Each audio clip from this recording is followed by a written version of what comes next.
visitors. Ha! Where are my nuts? Right, said Fred. Well now, good morning.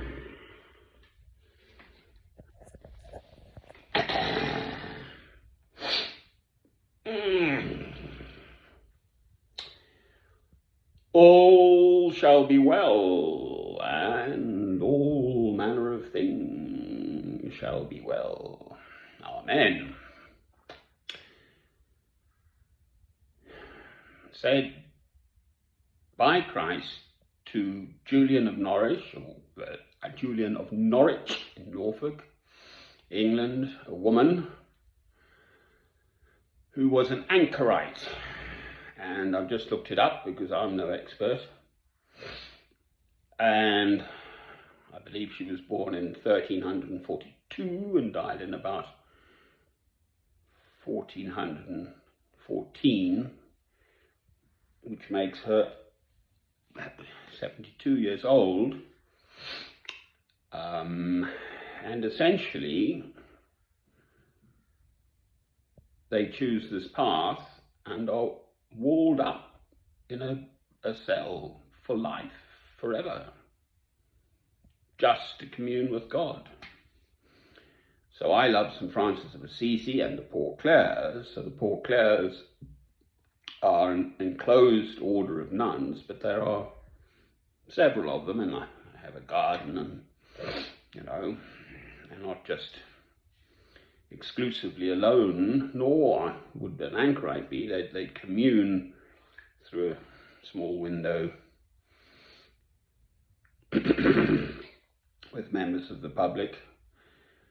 And I believe where she was quite central in the city of Norwich, on the side of a church, which was called St. Julian or whatever. But those words, and she wrote the first known writings in vernacular English by a woman, Divine Revelations of Love, I think they're called. So I just looked it up, so that's fresh in my spirit, but I know the words, and those words ring true.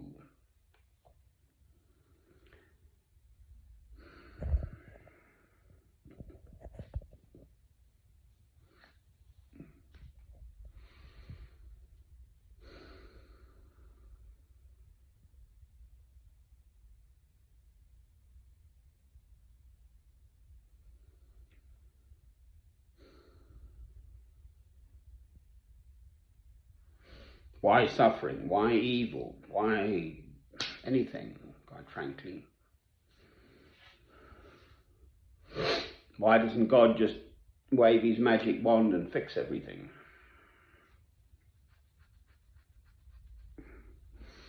Well,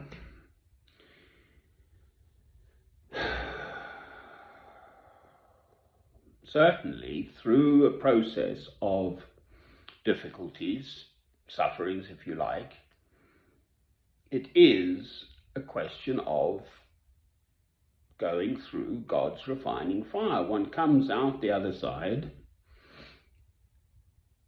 a finer person. There's no doubt about that. And as my mother used to remind me, philosophers envy those who suffer. So albeit one would not wish suffering upon anyone, if you have within you the love of God through Christ and can see your difficulties, sufferings, whatever, as God-given, then in fact you see them as blessings, which is a difficult teaching.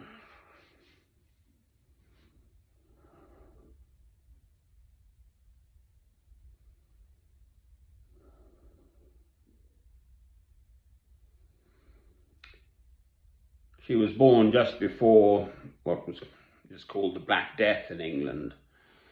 So I believe it started in 1345 and then spread through 1346, 47, 48. I think it lasted as long as that. It probably spread into Europe and so on. So that was a plague.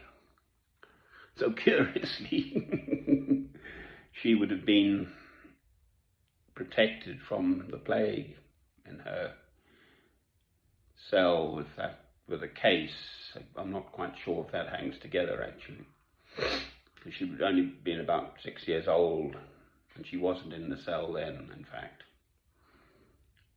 just having a quick look at her entry on Wikipedia, apparently she may have been widowed and had children. In fact, just the way she writes apparently would indicate she may have been a mother.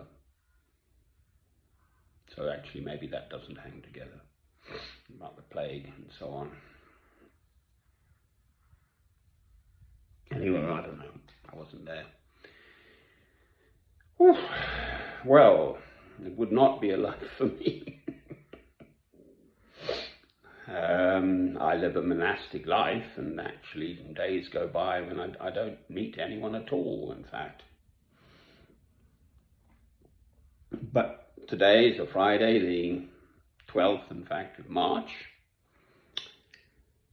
the day after the anniversary of COVID-19 being declared a pandemic, a worldwide epidemic by the WHO, the World Health Organization.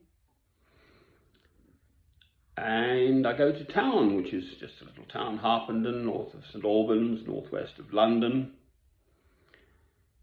for my shopping at Sainsbury's, and generally I find I end up chatting with someone because I love people. The whole point of these things is to communicate with the world. I believe I have something to offer this world, which primarily stems from my love of God through Christ. That's it.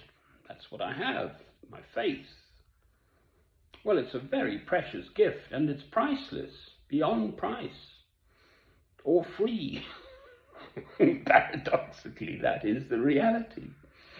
Anyone can have it, everyone. It's available to potentially everyone in the world. It's there for the taking, for the receiving.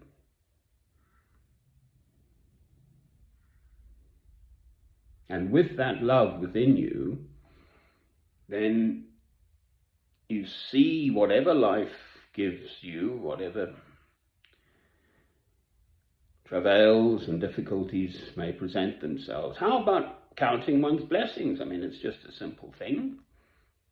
In the morning, first thing, as young men, we used to joke about, well, how did you find yourself this morning? Well, I peeled the sheets back and there I was. Well, we are this miraculous creation, human beings. I mean, I listen to old Radio 4, I don't have a television.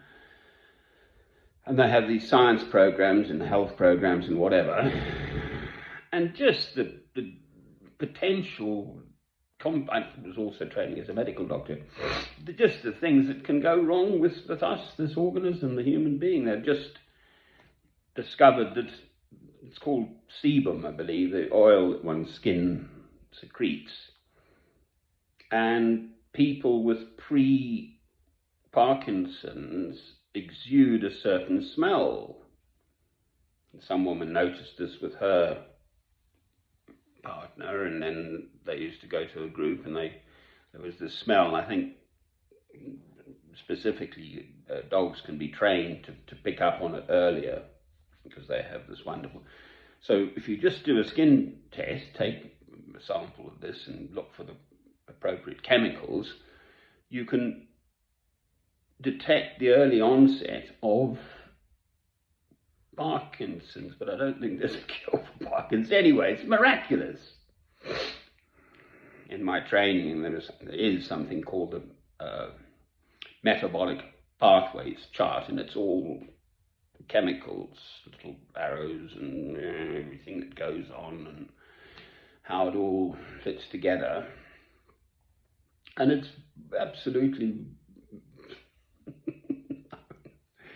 just the biochemistry of what goes on in the human being as one just hopefully has sweet dreams and awakens all renewed and refreshed and rejuvenated. Ramble as usual. So it's not easy, this life. I have my own personal tragedy still to deal with.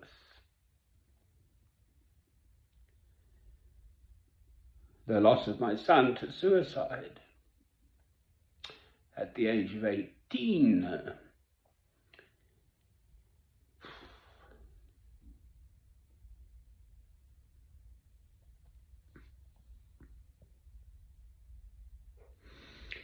All shall be well, and all manner of things shall be well.